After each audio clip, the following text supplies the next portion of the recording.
SP साहब हम दोनों जा रहे हैं डोनी पोलो कॉलेज कमकी,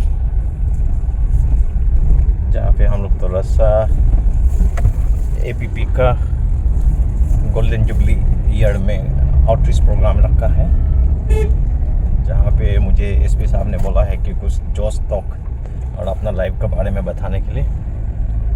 और एसपी साहब शायद लॉ एंड साइबर क्राइम्स पर कुछ बात करेंगे। और हमारा जो यहाँ पे एक रिहेब सेंटर है और मदर विजन उनका एमडी जो है केनेडी बागड़ा, और ड्रग एब्यूज़ पर बात करेंगे, उनके साइकोलॉजिकल एंड बायोलॉजिकल फैक्टर्स पर बात करेंगे। खंबा चलते हैं, यहाँ भी आलो से निकल रहा है। Thank you. अभी हम लोग पहुँचने वाला है खंबा, यहाँ से अराउंड 4 और 5 किलोमीटर है। ये है यंगो रिवर नीचे में जो दिखाई दे रहे हैं। खंबा में मिलते हैं।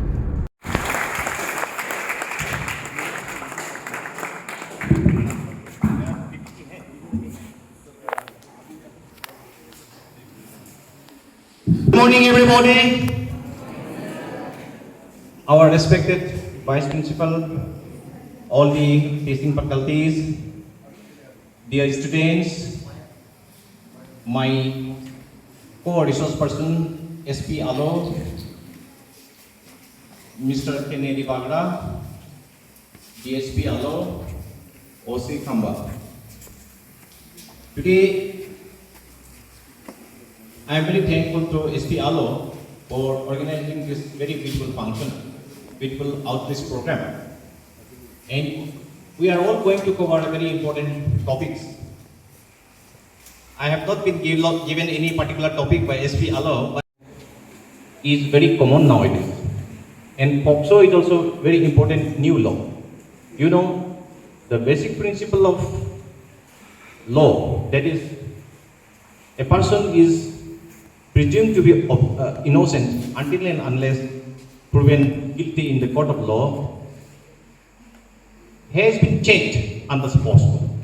Section 29 said that if a case is filed by a girl, or POCSO is a gender neutral law, or a boy, it shall be presumed that crime has happened. And now the burden of proof will lie on the accused person to say that he is innocent. And then obviously drug abuse is very rampant nowadays. Mr. Bagra would be talking on that.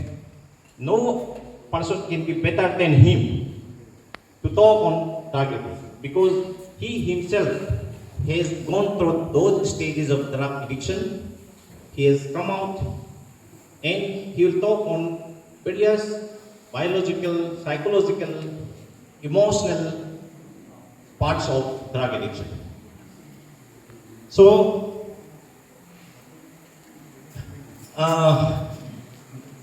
since they are preparing the PPT, I think this screen is also too small. You may not be able to see. Only the speaker can see and talk, I think. तो मैं आप लोग हिंदी में पसंद करेंगे ना English में पसंद करेंगे? तो बोलेगा तो क्या है, एंथुसिज्म, एनर्जी आप पर मोटिवेट करना है हम। तो मैं तो ऐसे सोच रहे थे कि हमसे ज्यादा अच्छा पर्सन तो एसपी साहब होंगे, जिन्होंने मतलब डायरेक्ट यूपीएससी क्रैक किया, हमने तो नहीं किया। फिर भी मैं भी गांव से हूं जैसे आप लोग आए हैं। शायद एसपी साहब का विजडम ये है कि क्योंकि we are from the similar situation, similar background, शायद इसलिए एसपी साहब ने मुझे बोला कि आप इस पर थोड़ा बात कर दीजिए। तो मैं थोड़ा ये जब चल रहे हैं तो मैं अपना लाइफ के बारे में थोड़ा बताऊं, थोड़ा आप लोग को हंसाएगा अभी। हाँ हाँ, थोड़ा थोड़ा। एक्चुअली मेरा स्कूलिंग और कॉलेज का लाइफ के बारे में जब मैं बताऊंगा, इसी पर एक टॉपिक है जहां पे मोटिवेशन है। मैं स्कूलिंग, मेरा जो कॉम्बो मिडिल स्कूल अभी सेकेंडरी हो गया। कॉम्बो को जानते हो? कॉम्बो बस्ती को जानते हो? हाथ खड़ा करो, कौन कौन जानते हैं कॉम्बो बस्ती? अच्छा ठीक है, बहुत लोग जानते हैं। आपका जो जनरल सेक्रेटरी भी हमारा कॉम्बो का ही है, ताकि हम एक ही मतलब बस्ती जैसा है। ये जो कार्पी लोल है, मेरी बेटी लगता है। तो मेरा स्कूलिंग ऐसा शुरू हुआ, स्पेशली सुनिएगा, मेरा स्कूलिंग ऐसा शुरू हुआ।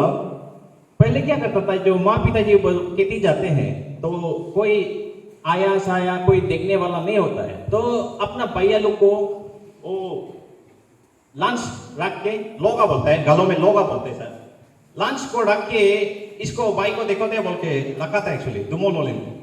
तो उन्होंने मुझे स्कूल ले गया, क्योंकि वो भी क्लास 8 में पढ़ता था, तो मुझे भी अभी स्कूल भी जाना है, उसको भाई को भी देखना है बोल के हमको तान के ले गए स्कूल में। तो क्लास कहाँ में ना 1 में ना, पहले डायरेक्ट 1 में होता था हम लोग के टाइम में, क्लास 1 में बिता दिया। तो हम एक तो सप्ताह तो स्कूल किया, तो टीचर तो अटेंडेंस लेता है, अटेंडेंस लेने से कोई कोई बोलता है प्रेजेंट सर, कोई कोई बोलता है एब्सेंट सर। तो मैं एक बार कंफ्यूज हो गया, तुम में आओ बोला तो अरे बाप रे अभी क्या बोलूं, प्रेजेंट सर बोलना एब्सेंट सर बोल दिया, तो मैंने एब्सेंट सर बोल दिया। तो कुछ 1-2 साल तक मेरा बस्ती में, मतलब मेरे स्कूल में मेरा नाम रहा एब्सेंट सर, क्योंकि मैंने अपना अटेंडेंस को मैंने एब्सेंट सर बोल दिया। उसका बाद जब ABCD गिनता है, ABCD जब गिनता है तो वो ऐसे हम लोग को ABCD लिख के एक कांटी से गिनने देता था। वो तो हम लोग तो A कौन है B कौन है एक्चुअली मालूम नहीं है, L कौन है M कौन है एक्चुअली मालूम नहीं है, लेकिन गिन तो सकता है ABCD A K L। कभी कभी गलती होने से L का जगह में M में L बोल देता है। मतलब ऐसे ऐसा हम लोग भी पढ़ाई किया है। और गांव में जो क्लास 3 तक हम लोग पत्थर में बैठ के पढ़ाई किया, क्लास 3। और क्लास 3 में जो अभी जो कॉम्बो भी दिल्ली में आप लोग गए ना, उधर में फुटबॉल ग्राउंड बनाया है, वो पहले उबड़ कबड़ था, कोई ग्राउंड नहीं था। वहाँ पे मेरा माँ पिताजी लोग सब, मतलब गांव वाले लोग आके स्कूल बिल्डिंग बनाए, और उसमें डेस्क बेंच भी नहीं होता था, बम्बू का बेंच बनाया करता था, डेस्क बनाया करता था। और हम तो क्लास 3 तक हाफ पैंट नहीं पहने, क्लास 4 से हम हाफ पैंट पहना है, क्योंकि हमको चलता में स्कूल ले जाता। तो आप सोच के देखो, न्योपे जो है, न्योपे बोलता है स्प्लिट बम्बू को, कहाँ कहाँ छिप जाता है। आप ऐसे भी हाफ पैंट नहीं पहना है, मतलब क्या बोलेगा ना, ऐसा था में हम लोग पढ़ाई किया है। और आपका जो लाइफ में आपका एम्बिशन भी बदलते रहता है। मैं ऐसे अभी जस्ट एसटी साहब को डिस्कस करके बोल रहे थे कि चौथा में तो टीचर को देख के लगा था वाह टीचर बनेगा, टीचर बनूंगा, क्योंकि टीचर इतना मजा है, क्योंकि इन लोग खेती नहीं करना पड़ता है हम लोग का जैसा गांव में, कम काटने नहीं जाना है, कम काटने जाने से ताप जहां तहां उठ जाता है ना। और खेती वो नहीं करना है, धान काटना नहीं पड़ता इतना धूप में बारिश में, तो टीचर बनेगा सोचा। और इन लोग कितना मजे में बैठ के खाता है स्टूडेंट लोग। बाम्बू पानी, बाम्बू का जो पहले ये होता था उसी में हम लोग पानी फूकता था, उसके बाद लकड़ी फूक देता है। तो ऐसा हो कि हम सोचते थे कि वाह बहुत मजा है, तो इसलिए टीचर बनेगा सोचा। बाद में फिर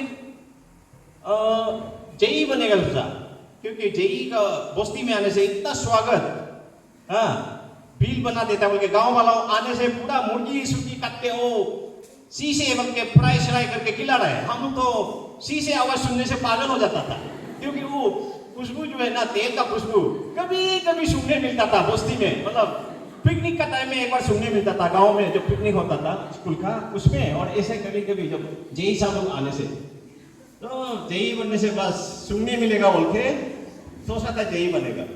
उसके बाद क्लास जब 5 में हम टॉपर आया स्कूल में, तो टीचर लोग बोला कि तुम सैनिक में जाओ, तुम बहुत होती भी थोड़ा ठीक लगता है, थोड़ा देखने में भी ठीक ठाक ही है, स्मार्ट लगता है, तो जाओ बोला।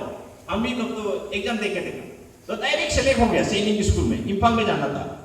तो पहले तो माँ पिताजी जाओ जाओ जाओ बोला, बाद में पता नहीं माँ को किसी ने वो उनका दिमाग को खराब कर दिया, वो आर्मी में जाएगा, नेवी में जाएगा, डेड बॉडी भी नहीं मिलेगा, और हेलीकॉप्टर में भी एयरफोर्स ये सब में जाएगा तो डेड बॉडी नहीं मिलेगा, दुश्मन कंट्री में भी गिर सकता है।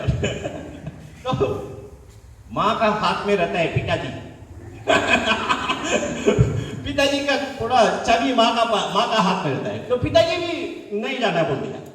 तो हम गुस्से में हम जो है 3 मंथ्स स्कूल नहीं, तो हमारे वहाँ पे क्लास 5 में जो टॉपर होने से भी क्लास 5 में बहुत स्कूल से, ताजिन से, मंदिर से, दरगाह से, पाकाम से, जुद्दीन से सब हमारा वहाँ पे मिडिल स्कूल में पहले आते थे। तो सब आने वाला कि तुम्हें बोलने वाला तो पड़ा कि क्यों गायब हो गया बोलते ऐसा बोलता था। तो एक बार मैं दुकान में बस्ती में मिला तो हमको बोला, अरे आप तो इतना डिस्ट्रिक्ट में तोपाड़ मारा है क्लास 5 में, तुम क्यों पढ़ाई छोड़ दिया? हम बोला, देखो भैया मैं पढ़ाई छोड़ा नहीं हूँ, मैं बस मम्मी पापा से थोड़ा गुस्सा करके एक्टिंग कर रहा हूँ। और हम गुस्सा में बोल दिया। मतलब ऐसे तो हम लगा था कि अभी 3 months हम एब्सेंट हो गया, शायद अभी हम क्लास में तोहफा डालना मुश्किल होगा। लेकिन फिर भी मैंने डायलॉग मार दिया, आप लोग सेकंड के लिए लड़ो ना, पर्स तो मेरे लिए रिजर्व है। तो ऐसा एक बार आप बोलता है ना, तो आप क्लास ज्वाइन करके बहुत मेहनत करना पड़ता है, ताकि आप एक बार फर्स्ट आ गया तो सेकंड आना बहुत शर्म का बात हो जाता है। तो ऐसा हो के फिर मैं क्लास 8 में भी तोहफा मारा। फिर जब हायर सेकेंडरी स्कूल आलो आया तो सुना है कि आईएएस बहुत बड़ा पावरफुल पोस्ट होता है, और टीचर ने बोला तुम थोड़ा पढ़ाई वगैरह में ठीक ठाक है, 5 में भी तोहफा मारा डिस्ट्रिक्ट में, 8 में भी तोहफा मारा, तुम जो है ना आईएएस के लिए करना चाहिए। और कोई तो बड़ा से रखे भी बोलता था टीचर, तुम्हें तो अभी क्लास 10 में भी बिल्डिंग्स देने से शायद किलर होगा भाई, इतना नॉलेज है बोल के हवा में फूका होगा टीचर लोग ना। हम अभी सोचते हैं इतना तो नहीं होगा, हवा में फूका होगा। तो हम क्लास 11 में हम आर्ट्स में ज्वाइन किया था। फिर वहाँ पिताजी लोग क्या बोलते हैं कि नहीं होगा, आर्ट्स में नहीं जाना है, वो तुम तो साला इंटेलिजेंट है सुना था, लेकिन तुम तो नहीं सकेगा लगता है, इसलिए तुम आर्ट्स में चला गया, साइंस को नहीं सकेगा बोल के। तो हम फिर गुस्सा में फिर वापस फिर साइंस में चला गया। इन लोग हमको पूरा इमोशनल ब्लैकमेल किया, मतलब साइंस नहीं सकेगा बोल के, क्योंकि हम डायरेक्ट बोलने से नहीं सुन रहे। तो भी इंजीनियर पढ़ो, डॉक्टर बनो, ऐसा बोल रहा था। फिर हम नहीं सुनता है तो उसको उन लोग नहीं सुनता, ओ समझ गया, मतलब डॉक्टर नहीं पढ़ सकेगा, इंजीनियर नहीं पढ़ सकेगा बोल के आर्ट्स में इजी है बोल के जा रहा है। हम गुस्सा हो गए, साला तो हम भी साइंस में चला गया। उसके बाद हम बॉम्बे से क्या हूँ, बॉम्बे में भी हमारा यहाँ बहुत लोग गए थे, कोई 10 years में नहीं निकला। मैं अपने को बहुत ओवर प्राउड करके नहीं बोल रहा हूँ, लेकिन मैं 4 years में देने निकला हूँ फर्स्ट क्लास का साथ में। उसके बाद ये जो डीएसपी का 3 पोस्ट निकला था, तो उसमें दिया, तो उसमें भी तोहफा आया लकीली। लेकिन इसमें हम बिल्कुल इंटरेस्ट होके नहीं दिया था रे, डीएसपी में जाएगा वो। ऐसे एक तो दीदी था, वो हमें टीचर थी ईटानगर में, उसने मुझे, मैं तो जस्ट इवन सर्टिफिकेट, अभी तक हम सर्टिफिकेट नहीं लिया बॉम्बे से। अभी वो प्रोविजनल सर्टिफिकेट मार्कशीट लेके उससे एग्जाम दिया, अभी तक नहीं दिया। एक अभी मैं सोच रहा हूँ कि एक बार प्रोग्राम बना के जाएगा, अभी तक नहीं लेके एग्जाम दिया। उसका बाद फिजिकल में रनिंग में सब आउट हो गया। 3 पोस्ट था, 15 लोग रिटेन में सेलेक्ट हुआ था, रनिंग में सब आउट हो गया, सिर्फ 3 टूर गए। वाइवा तो ऐसे नाम का हो गया, वाइवा में हम लोग 3 आदमी 3 पोस्ट ले लिए, इतना लाकी ना। रिटेन में ऐसे, रिटेन में 5000 जैसा आया था हम लोग का टाइम में, इतना मतलब अनएम्प्लॉयड शुरू हो गया। तो ऐसा हो गया, मैं यहाँ घूम रहा हूँ। नेक्स्ट है क्या स्लाइड, मेरा स्कूलिंग एंड कॉलेज एजुकेशन में जस्ट 1 स्लाइड है। ऑफिसर रहा, उसके बाद मैं एसपी ग्रुप में रहा, जहाँ से ये हमारा एसपी साहब आए हैं अभी मंदिर साहब। उसके बाद मैं उस समय एसपी जीरो का भी देखते थे, फिर मैं एसपी कुरुंग में से एसपी सेपा गए, एसपी सेपा से मैं एसपी चांगलांग गया, एसपी चांगलांग से मैं एसपी सिक्योरिटी 1 ईयर का जैसा रहा। उसके बाद एसपी लोहित रहा, जब नाम से एक साथ में थे। उसके बाद मैं एसपी जीरो फिर वापस आया, उसमें भी कुरुंग में कभी फिर मैं थोड़ा 3 months चार्ज देखा। उसके बाद फिर मैं फोर्ट आयरलैंड में गया था, लेकिन फिर वहाँ पे तवांग में फायरिंग इंसिडेंट हुआ, यहाँ कहाँ में गोली लग के और पार्टी लोग पूरा ह्यूमन क्राइम हो गया पुलिस के केस में। एसपी साहब को सस्पेंशन हो गया, डीसी को भी सस्पेंशन होना था, लेकिन हो गया बोला था गवर्नमेंट, लेकिन हम अंदर में जाके देखा तो डीसी को तो सस्पेंशन नहीं हुआ, लेकिन भगा दिया उधर से। उसके बाद मैं फिर एसपी पप्पूपाड़े रहा, और जब भयानक पीआरसी हुआ तो मैं एसपी कैपिटल रहा, जिसमें बहुत, जहाँ में हम ऑलमोस्ट 2 years से थोड़ा कम रहा एसपी कैपिटल में, जहाँ बहुत लोगों ने मुझे प्यार से सिंगम बोला।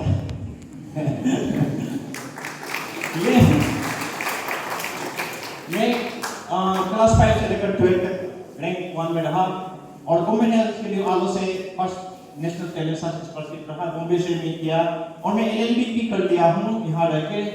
और शिलोंग में जहाँ में सब डीएसपी का ट्रेनिंग होता है वहाँ मैं ऑलराउंडर बेस्ट रहा हूँ। उसके बाद गवर्नर का मेडल ये सब मिला हूँ, प्रेसिडेंट का पुलिस मेडल भी मिला हूँ और डायमंड नोटिस अवार्ड भी मिला हूँ 2019 में। और बाकी बहुत है। ईस्टर्न एयर कमांड से भी एप्रिसिएशन लेटर मिला और काजीरंगा नेशनल पार्क का डायरेक्टर से भी एप्रिसिएशन लेटर मिला राइनो हॉर्न रिकवरी करने के लिए। ये सब नेक्स्ट स्लाइड। बस इतना में मेरा जो थोड़ा सा जो लाइफ का बारे में बोला ये है मेरा। उसके बाद हम आगे बढ़ेंगे कि हम अपना को as a individual and a person अपना को होलिस्टिक के साथ डेवलप करना है, ओवरऑल के साथ डेवलप करना है, वो बहुत इंपॉर्टेंट है। Honesty, number 4 helping others, number 5 happiness, number 6 handsomeness and number 7 heaven. तो हम हेड से लेकर अपना बर्थ से लेकर हेड से लेकर हम हेवन कैसा जाना है मैं आपको समझाऊंगा। तो ये 7 एज का बाद हमको जब फेसबुक में लोग ऑल इंडिया जर्नलिस्ट यूनियन लोगों ने मुझे डायमंड नोटिस अवार्ड दिया था, मुझे कुछ बोलने के लिए बोला था। तो मैंने ऐसे हवा में 7 एज का बारे में ऐसे बोल रहा था, हेल्थ कितना इंपॉर्टेंट है और हार्ड वर्क कितना इंपॉर्टेंट है, ऑनेस्ट रहना कितना इंपॉर्टेंट है लाइफ के लिए, फिर दूसरों को ऐसे अनजान लोगों को हेल्प करना कितना इंपॉर्टेंट है। ये 4 करने से आप ऐसे यूं ही हैप्पी होगा और हैप्पी होने से ऐसे आदमी हैंडसम हो जाता है। और आप हैप्पी और हैंडसम रह गया तो हेवन तो श्योर है, भगवान आप ऐसे आदमी को पसंद करता है। जैसे हम लोग भी पसंद करते हैं ना हैप्पी वाला को और हैंडसम वाला को, हैंडसम मतलब ब्यूटीफुल वाला। तो शाम को बहुत फोन आ गया मुझे, सर ये नंबर 5 एज क्या था ना भूल गया, नंबर 4 एज क्या था ना भूल गया। तो सबको मैं बताया था आपको नंबर 5 मतलब है कि आप मतलब हैप्पी होना। नंबर 4 सर क्या था, और नहीं नंबर 4 मतलब दूसरों को हेल्प करना। मैं ऐसे सर बताता हूँ, ये बहुत इंपॉर्टेंट है। आप लोग को भी मैं बोलूंगा कि आप लोग याद रखिएगा, क्योंकि लाइफ का एम्बिशन सिर्फ कुछ बड़ा ऑफिसर बनना या बहुत पैसा कमाना या बहुत पावर कमाना, वो सब भी नहीं होता। मेन मकसद लाइफ में क्या है, हैप्पी होने के लिए सब होता रहता है। आईएएस ऑफिसर बनता है ताकि वो हैप्पी रहे लाइफ पर, तो उसको इज्जत करे, उससे वो हैप्पीनेस मिले। लीडर लोग क्यों बनना चाहते हैं, बड़ा बड़ा इलेक्शन में करोड़ों पैसा फेंकते हैं बोला ना, फेंकते बोला क्या? अगर मैं गलती बोल रहा हूँ मुझे माफ कर देना लीडर लोग, लेकिन सुना है कि वो फेंकते हैं। तो क्यों फेंकते हैं? उनको पावर चाहिए। पावर होने से क्या होता है, उसको सब लोग जी हुजूर करेगा, तो उससे उसको बहुत हैप्पीनेस आता है, बहुत आनंद आता है। तो सब हैप्पीनेस के लिए भागते हैं, इसलिए इसको आप लोग नोट कीजिएगा, बहुत इंपॉर्टेंट है। नेक्स्ट, एक्चुअली होलिस्टिक डेवलपमेंट बोलने से इसमें आपका मेनली 5 चीज का डेवलपमेंट होना है। नंबर 1 आपका फिजिकल डेवलपमेंट, जिसको हम 7 एज में कवर करता है हेल्थ में। नंबर 2 है मेंटल, आपका मेंटल एबिलिटी, इसमें आपका thinking capacity, critical thinking capacity, ये भी डेवलप करना बहुत जरूरी है। लेकिन जब तक आपका हेल्थ ठीक नहीं होगा, जब तक आपका फिजिकल ग्रोथ नहीं होगा, इस पे आप नहीं जा सकते, क्योंकि फिजिकल ठीक नहीं है, पेन है, बॉडी में सफरिंग है, वो आपका मेंटल में डिस्टर्ब करेगा। उसके बाद सोशल डेवलपमेंट, सोशल डेवलपमेंट मतलब कैसे आप सोसाइटी में अपना फ्रेंड बढ़ाते हो। मैं इसलिए बोलता हूँ जितना हो सके लाइफ में सबके साथ दोस्ती करो। और फिल्म में डायलॉग है ना, कहाँ पे कहीं हम डायलॉग सुनाता है, टेंशन लेने का नहीं, टेंशन देने का। लेकिन मैं इसको बोलता हूँ टेंशन देने का नहीं, और हो सकते से टेंशन लेने का भी नहीं, लेकिन जरूरत पड़ा तो दूसरों का भी टेंशन आप खुद ले लो, ठीक है? उससे आपको फुल सेटिस्फेक्शन मिलेगा। ये जो फिल्मी डायलॉग है उसको उल्टा कर दीजिए।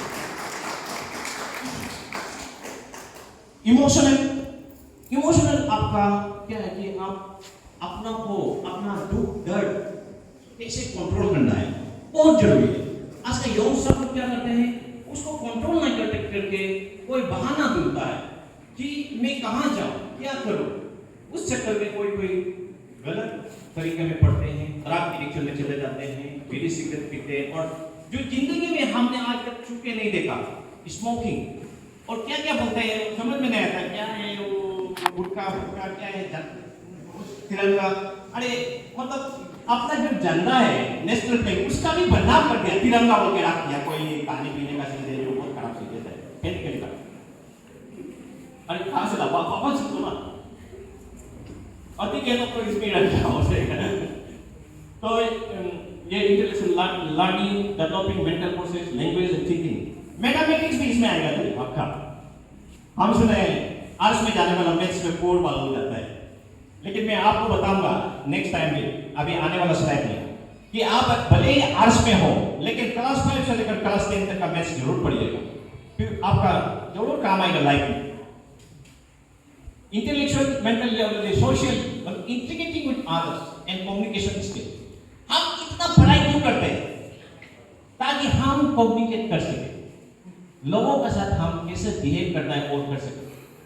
जैसे हम इतना इगोइस्टिक नहीं होना है, हम सबका साथ हो सकने से एकदम अपना को ये सोचना है कि सब बराबर है या हम कम है।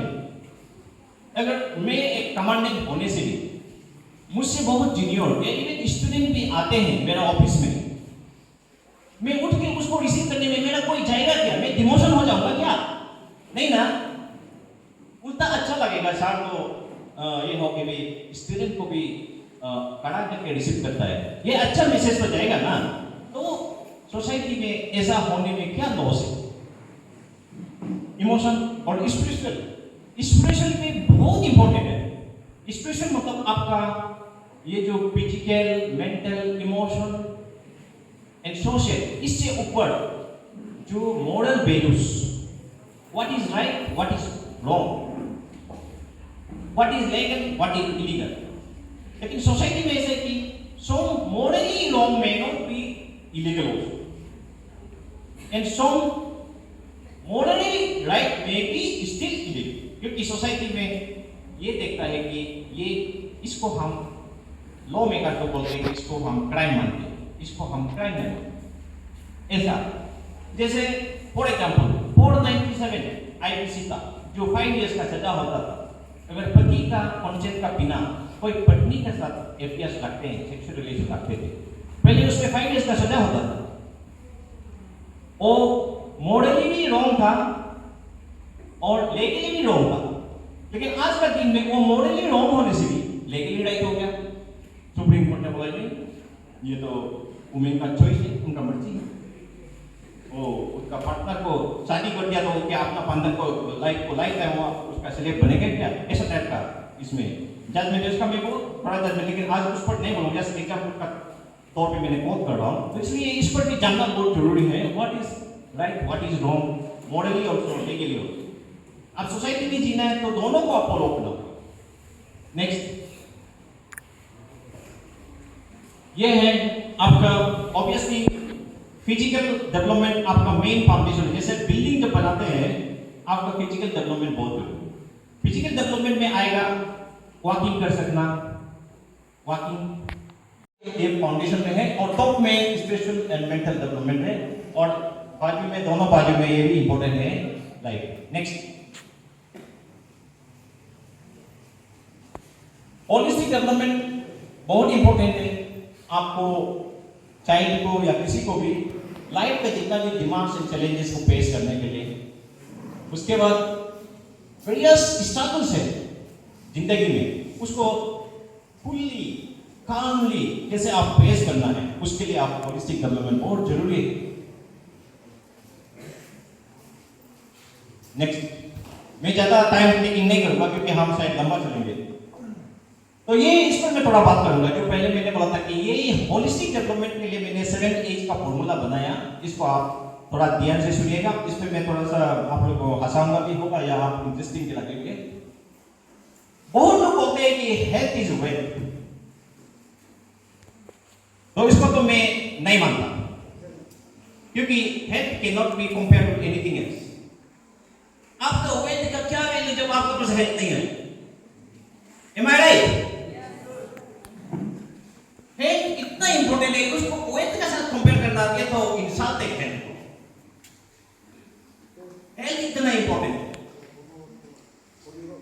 और नॉलेज भी इंपॉर्टेंट है, लेकिन हेल्थ का बिना फिर नॉलेज होकर भी काम नहीं है। आप किसी को नॉलेज दे नहीं सकता है और नॉलेज को आप अप्लाई नहीं कर सकता है। इसलिए हेल्थ टॉप प्रायोरिटी। इसलिए मैंने 7-8 में से नंबर 1 को मैंने हेल्थ रखा, हेवन को उतना पीछे रखा है 7। और जो आप बिना अच्छा हेल्थ है आप पढ़ाई लिखाई नहीं कर सकेंगे अच्छा से, और आप सोसाइटी के लिए, अपना फैमिली के लिए उल्टा उनको एक आप सपोर्ट नहीं देके, अपना मम्मी पापा को केयर नहीं करके, अपना बच्चों को अच्छे से ब्रिंग अप नहीं करके, सबके लिए एक आप बर्डन बन जाते हैं।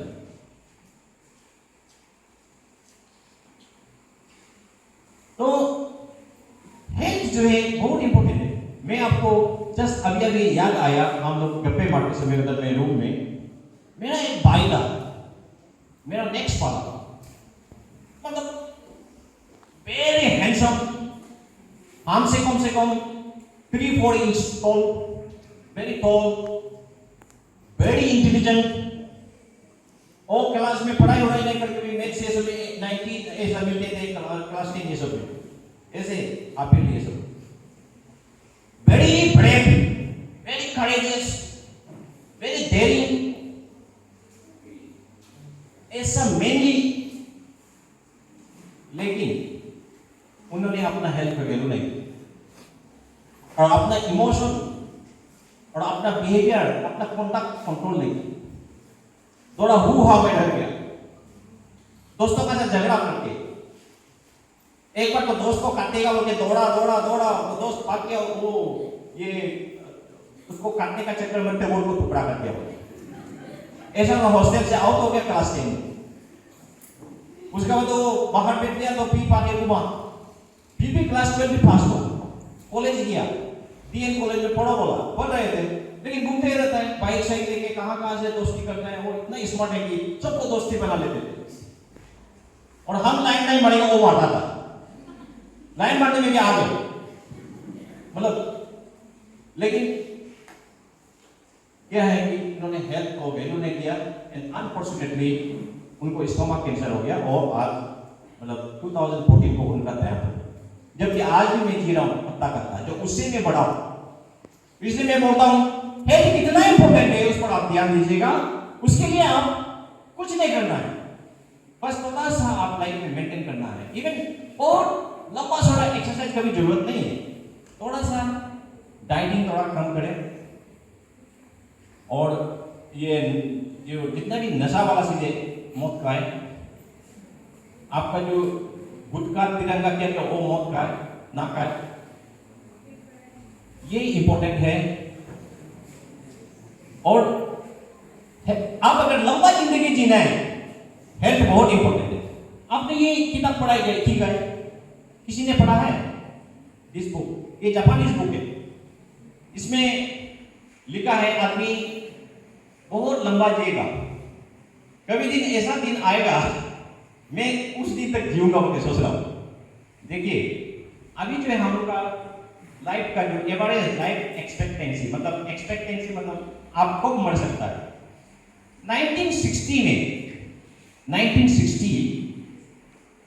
में 40 इयर्स का एवरेज था, लोग 40 इयर्स में मरते थे।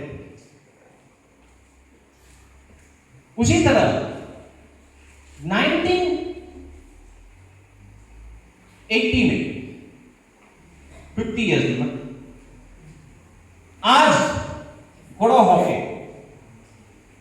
आज लोग एवरेज 65-70 का अंदर में लोग मरते हैं, होने में मरते हैं। यानी कि हमारा जो जीने का एवरेज जो है, लाइफ जो है, वेल्थ हो, रिलेशन हो, नॉलेज हो, और जो भी चीज हो आपका, अगर मतलब जो भी 1 बिलियन जो भी अमाउंट आपका एसेट हो, उसमें अगर बाकी अगर नहीं होता है तो 0 ही माइनस होगा, लेकिन हेल्थ नहीं है तो 1 माइनस होगा। ये हमारा जो very senior retired IPS officer Kiran Bedi से सुना था। उन्होंने एक वीडियो में बोला था, ये बिल्कुल सही लगा, और इस पर हम लोग इंटरेक्ट हुआ था। उसमें भी इन्होंने बोला कि आपके पास धन दौलत सारा दुनिया का आपका पास सब कुछ है, उसमें से एक भी गया, सिर्फ 0 माइनस होगा। लेकिन हेल्थ गायब हो गया, डायरेक्ट ये जो 1 गायब हो जाएगा, 1 गायब होने से सब 0 हो जाएगा। ये इंपॉर्टेंट। तो इसलिए अभी आपको हमारा बाला साहब ड्रग्स का बारे में बोलेंगे। ये सब इस नशे में नहीं पड़ना। नशा भी बहुत तरह का होता है। ऐसे भी मैं भी आजकल बहुत नशे में रहता हूँ, ठीक है। मैं आजकल जब से पटना में आया हूँ, जब से पटना में पोस्टिंग हुआ हूँ, कैपिटल में तो सिंगम बनने का चक्कर में, और लोग सिंगम बोलता है तो सोता ही नहीं था साला।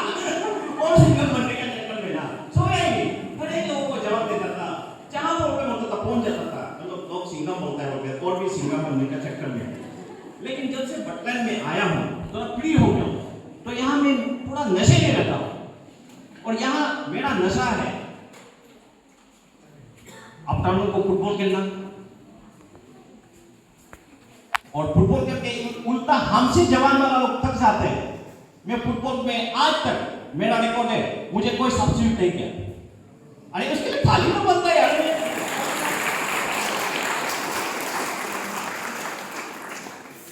उसके बाद और एक नशा, फुटबॉल खेलने के बाद मैं बैडमिंटन खेलने जाता हूँ, और उसमें भी ऐसा नशा कि हमसे जवान लोग ऐसे 5 6 या 6 सेट खेल के सब भाग जाते हैं। हो गया थक गया, पसीना हो गया। मैं तो लास्ट 4 तक रहता हूँ, और जो लास्ट 4 में रहने वाला को मैं बोलता हूँ होगा चलो अभी best of 5 again, best of एक बार तो बेस्ट ऑफ 11 तक भी खेला जब तक बत्ती नहीं गिर जाता। इसके लिए खाली बच्चे। तो ये जो गेम का नशा, ये जो गेम का स्पोर्ट्स का नशा है ना, ये आपका दरार का नशा, अपन का नशा, प्यार मोहब्बत का नशा, ये सबको पूरा हुईनो बनाते हैं, जीरो बना देते हैं। आप इस नशा में पड़ के देखो, सब नशा भूल जाएगा, ठीक है। ये सुनो, तो इससे आपका हेल्थ बहुत बढ़िया बनेगा। नेक्स्ट, उसका मतलब हार्ड वर्क पर तो हमारा रोबिन ह्यूज साहब भी बोलते रहता है, और हमारे जितने भी IAS टॉपर जो स्टॉक में आते हैं, इन लोग तो हार्ड वर्क पर बहुत ध्यान देते हैं। और मैं तो सोचता हूं कि भगवान को लोग जो प्रे करता है, क्यों प्रे करता है समझ में नहीं आता है। खुद हार्ड वर्क तो नहीं किया। ऐसा लोगों को जो बिल्कुल काम शाम नहीं करके लेजी हो गया, आवारा घूम के भगवान को बहुत प्रे करता है ना, मेरा तो सोचना है कि भगवान ऊपर आने से किक मारता होगा, और किक मार के ऐसा मारेगा तू जा चला, तू ना नरक मिलेगा ना स्वर्ग मिलेगा, बीच में लटकते रहो। क्योंकि अरे यार कुछ डिजर्विंग बनो ना, कुछ करो। तो मेरा ये थिंकिंग है।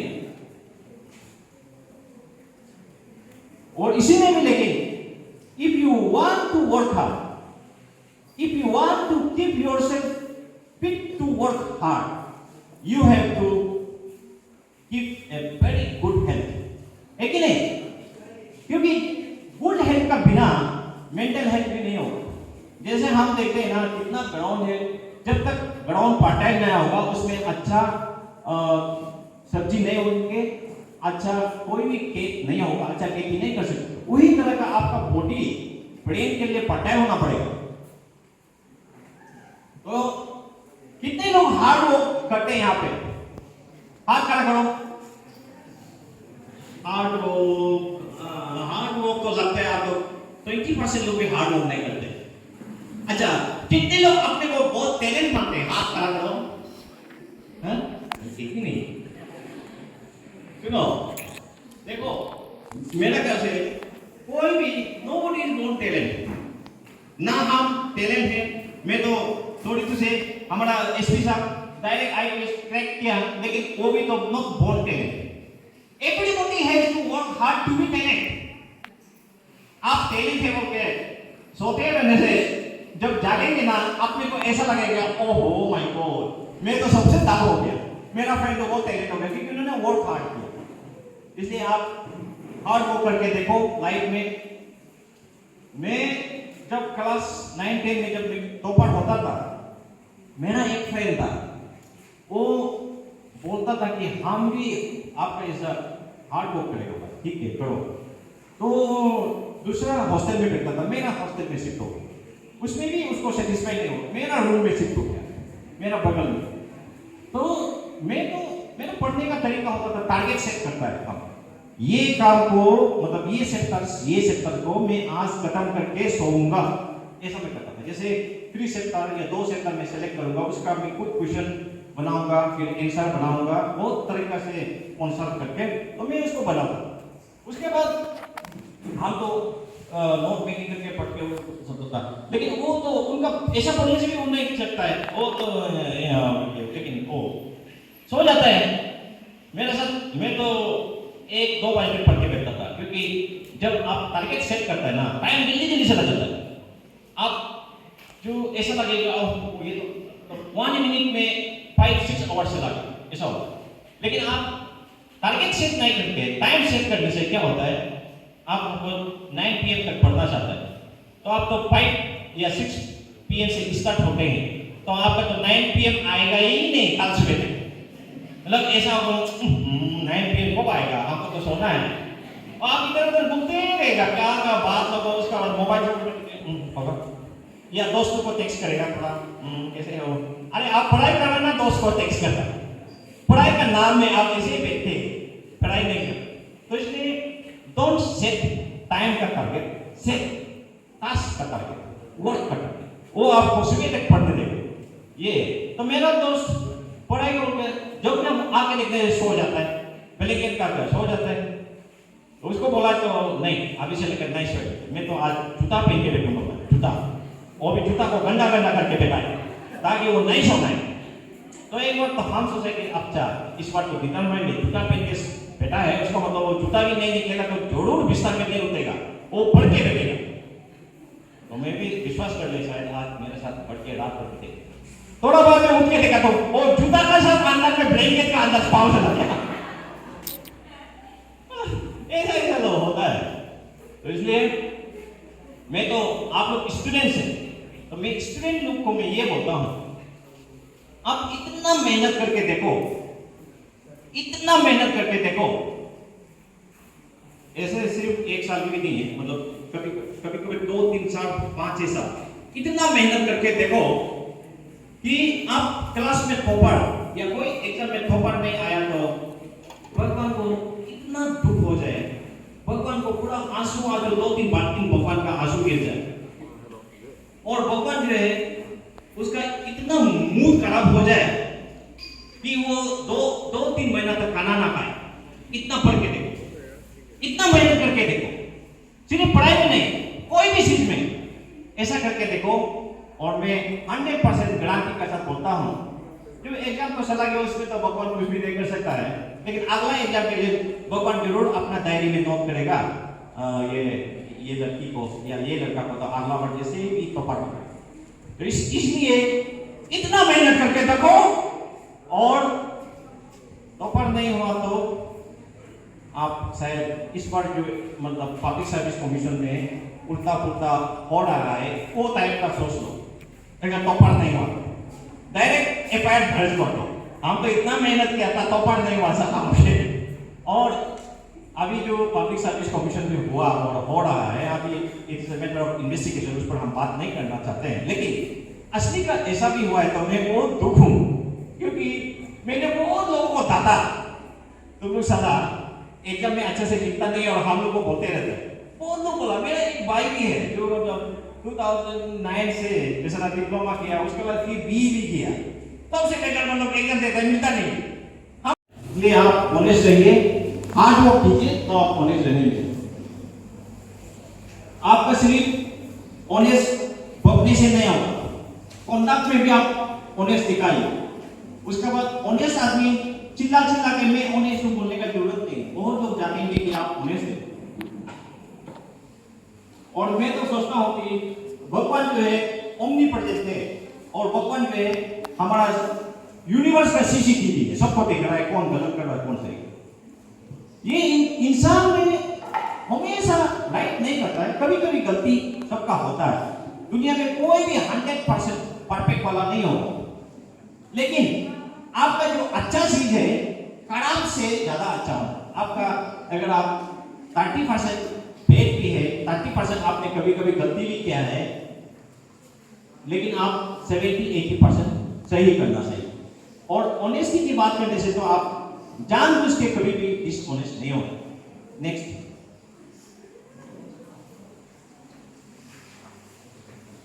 और दूसरों को भलाई करना तो सब जानता है। हमारा फोर्थ एज, ये मोस्ट इंपॉर्टेंट एज है, ये हैप्पीनेस के लिए भी बहुत जरूरी है।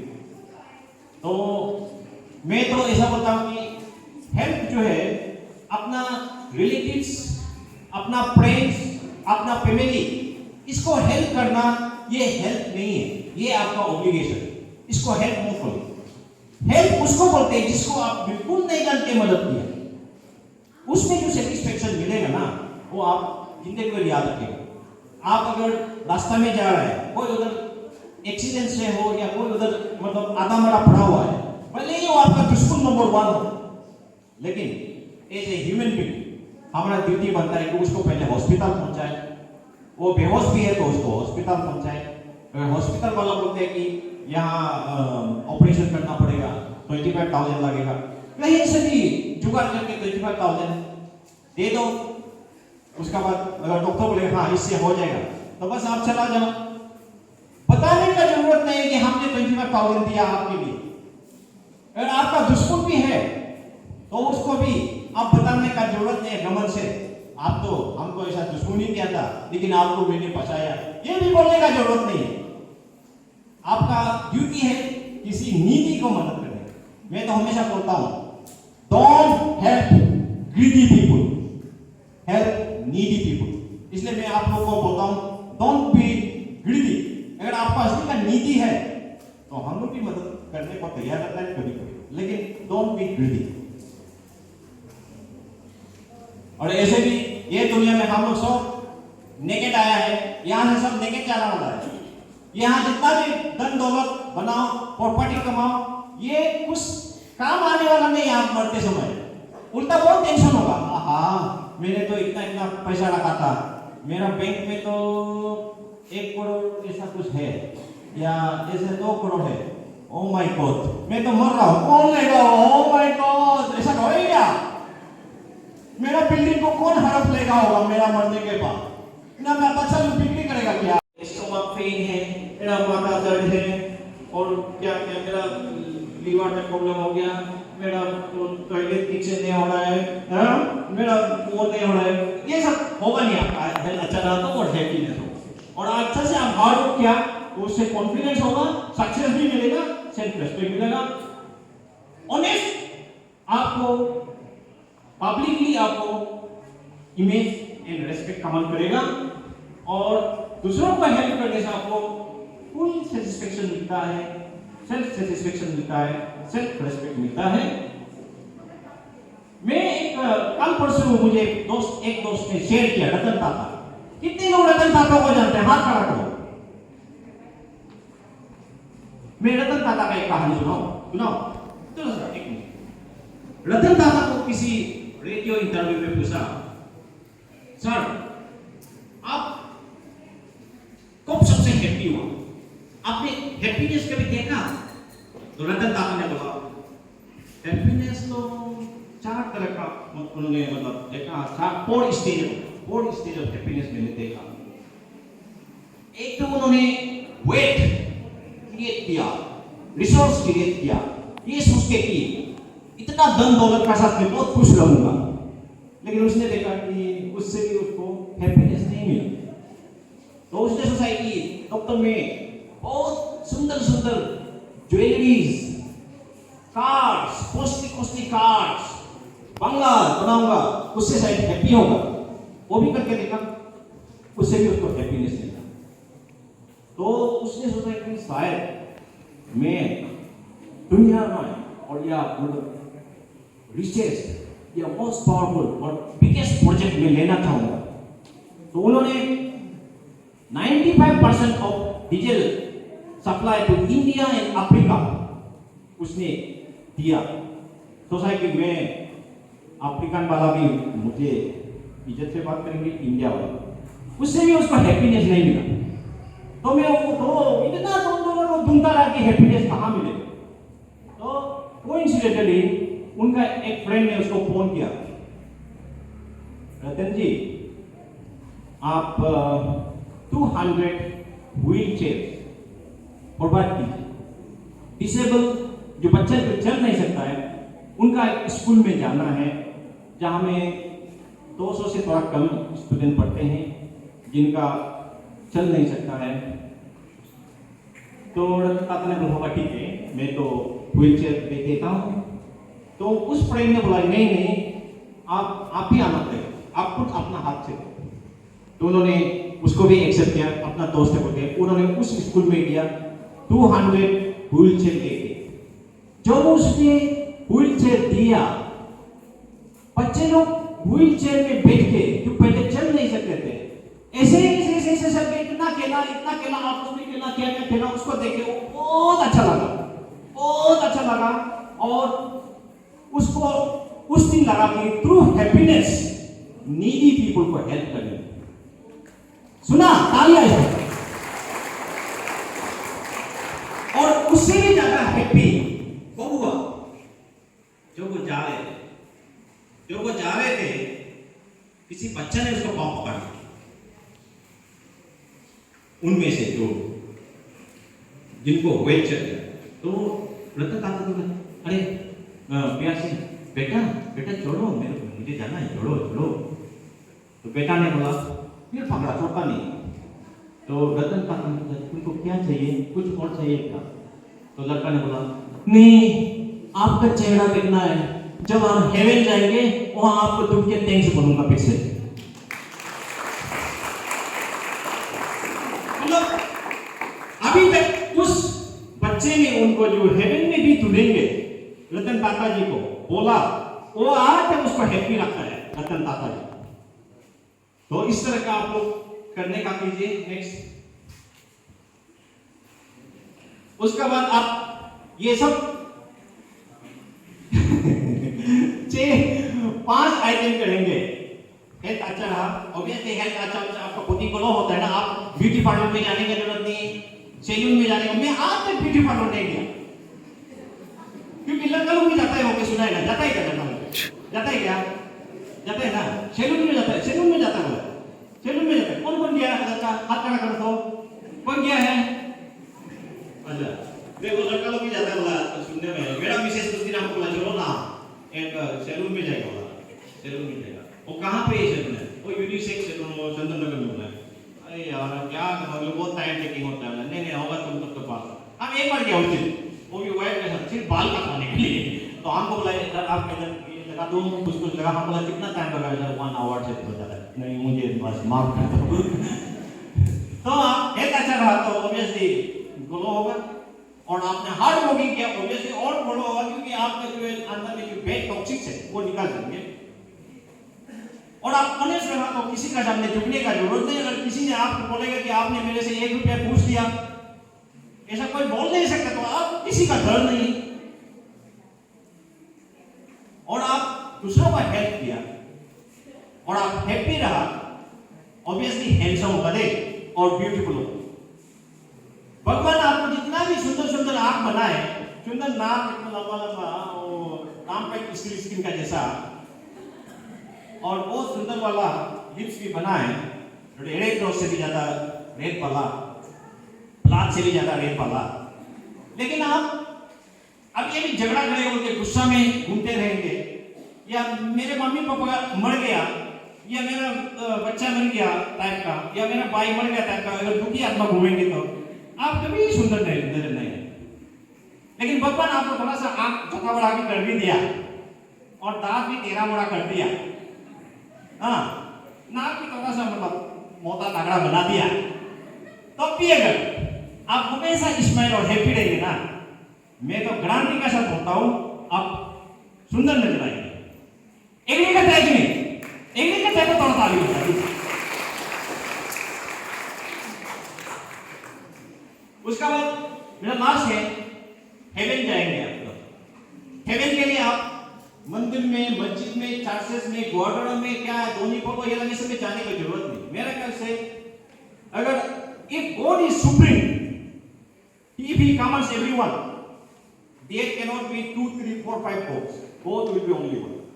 तो इसलिए God watching us like CCTV कि ये लड़का ये बंदा ठीक है कि नहीं, ये तो ठीक है नहीं ठीक है, वो ऐसे तो ही लिखेंगे ना। हम इतना पढ़ना करो से कोई होने वाला नहीं है। तो इसलिए ये बात है।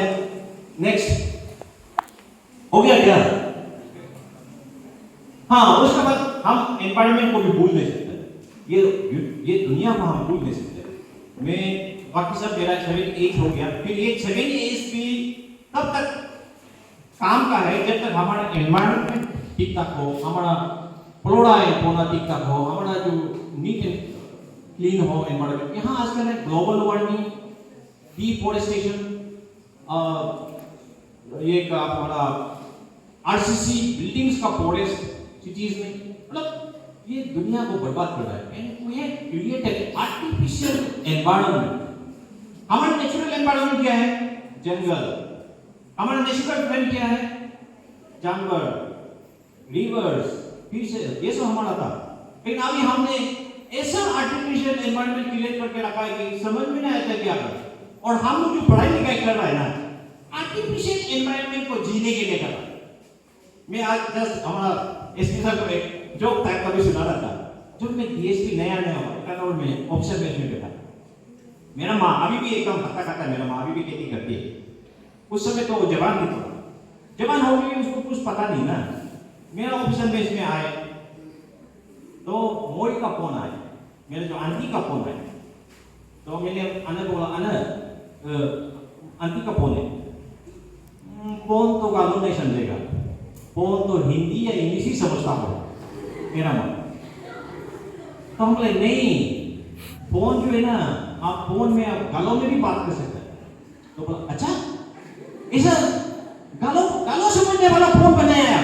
हाँ, मतलब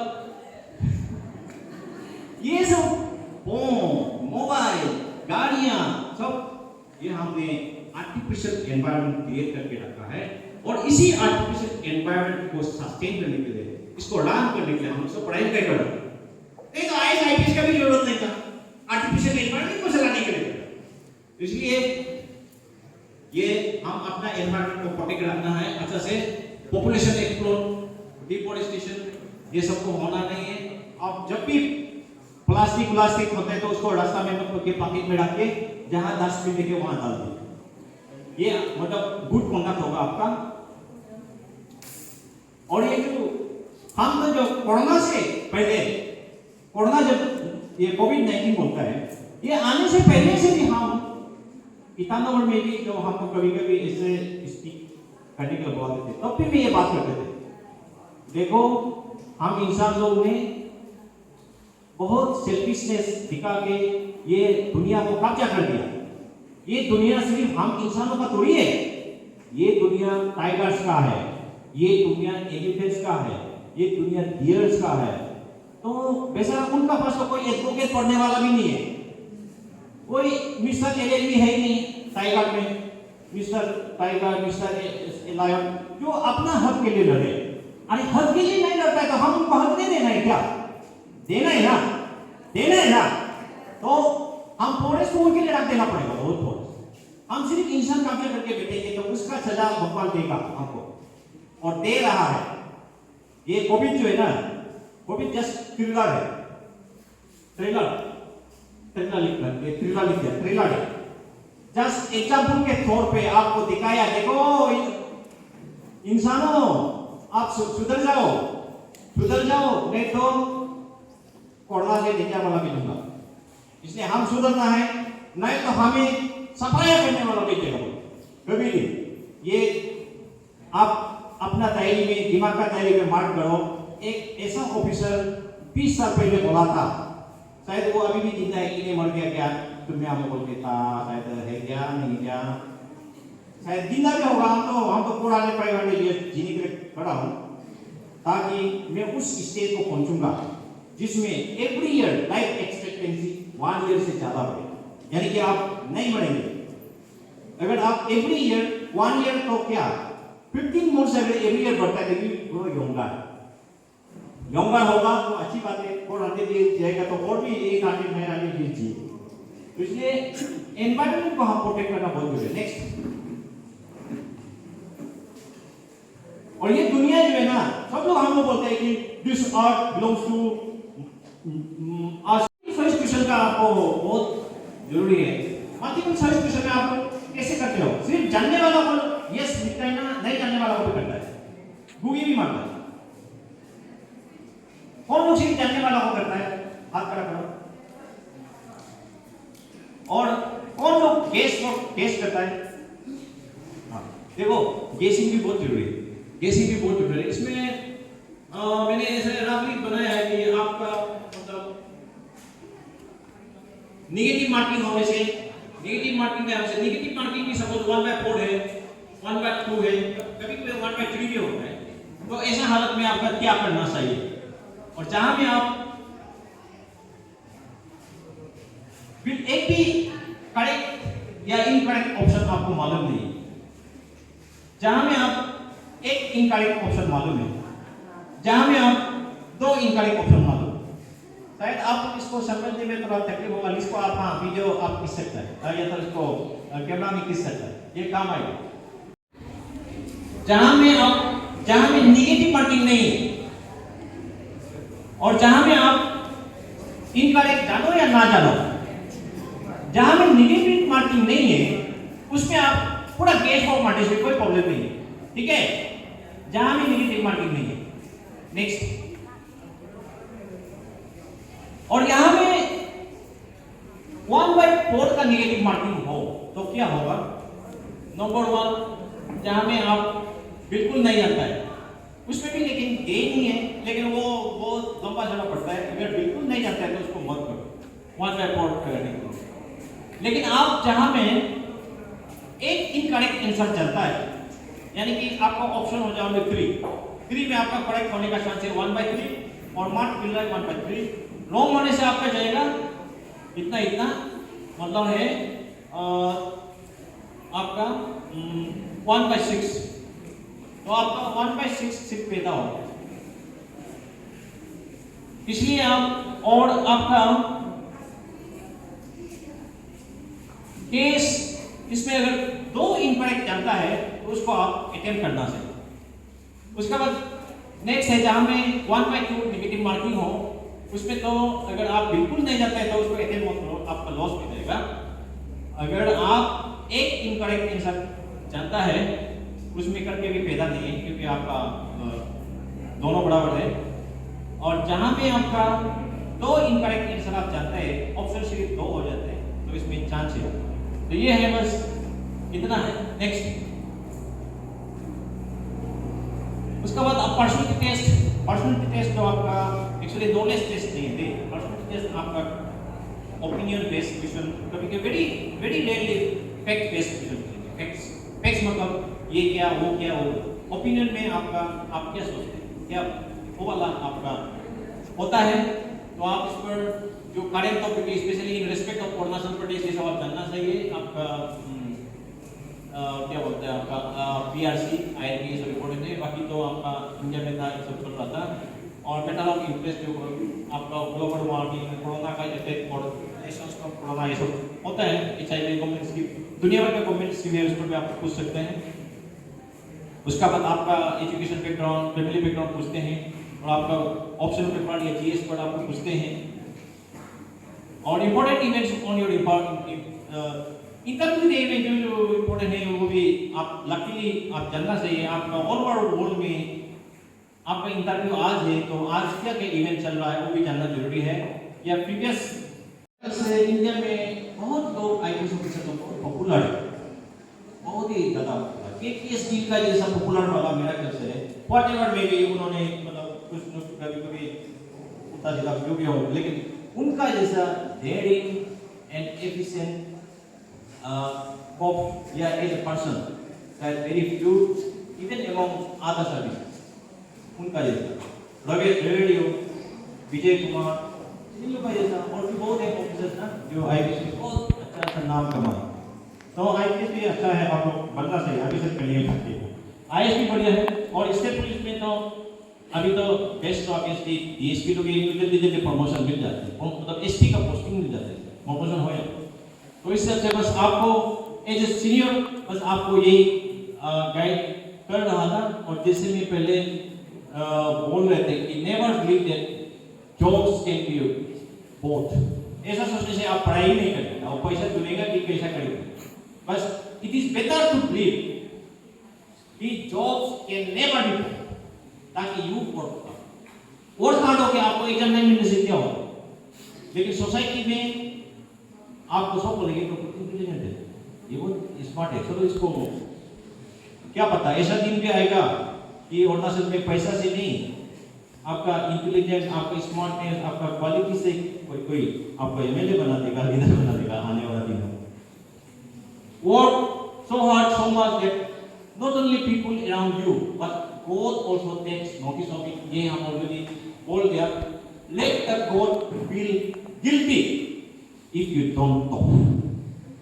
Let the God guilty. Thank you. Okay, भैया।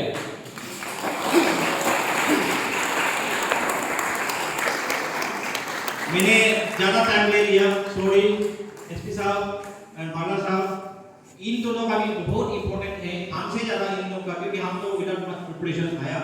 क्योंकि कल भी हम रात तक मेरा नशा था बैडमिंटन खेलने का। कल भी हम लोग किसका साथ खेला, कल हम लोग कॉम्पिटिशन खेला है और DL 7 हो गए 7 DL बैडमिंटन क्लब बहुत फायदा हम लोग कल खेला कॉम्पिटिशन हमारा। रात में रह गया तो आके मैं को पूछा था DSP साहब को कुछ